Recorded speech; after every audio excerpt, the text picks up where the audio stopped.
Hello guys, welcome to my channel. আজি বহুত দিনৰ মূৰত আকৌ এটা নতুন ৰেচিপি লৈ মই আপোনালোকৰ মাজলৈ আহিছো। আজি মই লৈ আহিছো একেবাৰে সফট আৰু স্পঞ্জি ৰসগোল্লা ৰেচিপি। গতিকে বলক আজিৰ এই ভিডিওটো আৰম্ভ কৰো। ইয়াৰ বাবে প্ৰথমতে আমাক লাগিব গাখীৰ। গাখীৰ প্ৰায় 1 লিটাৰ মান লৈছো আৰু এই গাখীৰখিনি এটা সসপেনত লৈ মই গেছত বহাই দিছো আৰু এইখিনি ভালদৰে উতল অহাত মই এটা বাটিত 3 চামুচ মান ভিনেগাৰ লৈছো আৰু ভিনেগাৰখিনি অলপকৈ মই গাখীৰখিনিত মিলাই যাম।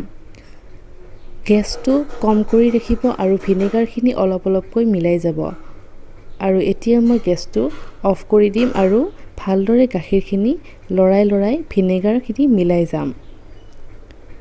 এয়া দেখিছেনে গাখীৰখিনি লাহে ফাটি আহিছে। এয়া মোৰ গাখীৰখিনি ফাটি গ'ল ভালদৰে আৰু এতিয়া মই চানাখিনি চেকি ল'ম।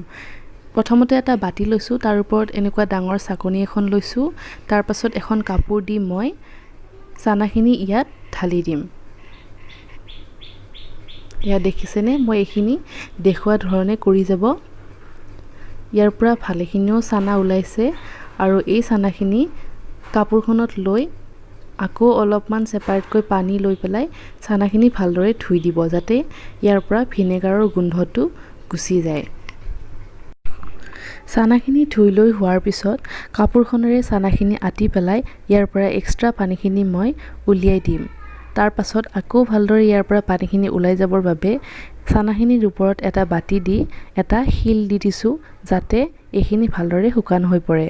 প্ৰায় আধা ঘণ্টামান পাছত চানাখিনি ৰেডি হৈ গ'ল। এতিয়া আমি এইখিনি ভালদৰে মুঠিব লাগিব। এয়া দেখিছেনে চানাখিনি খুব ধুনীয়াকৈ শুকান হৈ পৰিছে।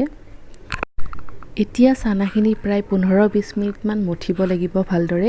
যিমানেই ভালদৰে মুঠিব সিমানেই গোল্লাকেইটা সফট আৰু স্পঞ্জি হ'ব। এতিয়া মই ইয়াত প্ৰায় 1 চামুচ মান ময়দা দি দিছো। ময়দা ইয়াতকৈ বেছি নিদিব নহলে সোৱাদটো ভাল নহ'ব। 1 চামুচ মানেই ব্যৱহাৰ কৰিব। আকৌ ভালদৰে এইখিনি মুঠি থাকিব।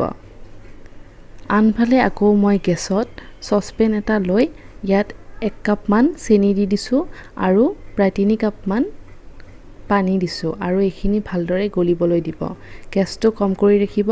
আকৌ ইফালে আপুনি চানাখিনিও মুঠি থাকিব পাৰিব। এয়া মোৰ চানাখিনি প্ৰায় ৰেডি হৈ আহিছে। খুব ধুনীয়া সফট হৈছে দেখিছেনে? খুব ধুনীয়া সফট হৈছে আৰু এনেদৰে আপোনালোকেও মুঠি ল'ব। প্ৰায় 15-20 মিনিট মান সময় মঠাৰ পিছত মোৰ এইখিনি চানা গোল্লা বনাবলৈ ৰেডি হৈ গৈছে আৰু এতিয়া মই এইখিনি ভাগ কৰি ল'ম আৰু ইয়াৰ পৰা সৰু লাড্ডু বনাই যাম। লাড্ডুটো আপোনালোকে নিজৰ ইচ্ছামতে কৰিব আৰু মনত ৰাখিব ৰসত দিয়াৰ পিছত এই লাড্ডু কেইটা দুগুণ ডাঙৰ হৈ যাব। লাড্ডু কেইটা খুব ধুনীয়াকৈ গোল কৰিব যাতে ফাট নাথাকে, নহলে সেই ফাটটোৰে ৰস সোমাই গৈ গোল্লাটো ফাটি যাব।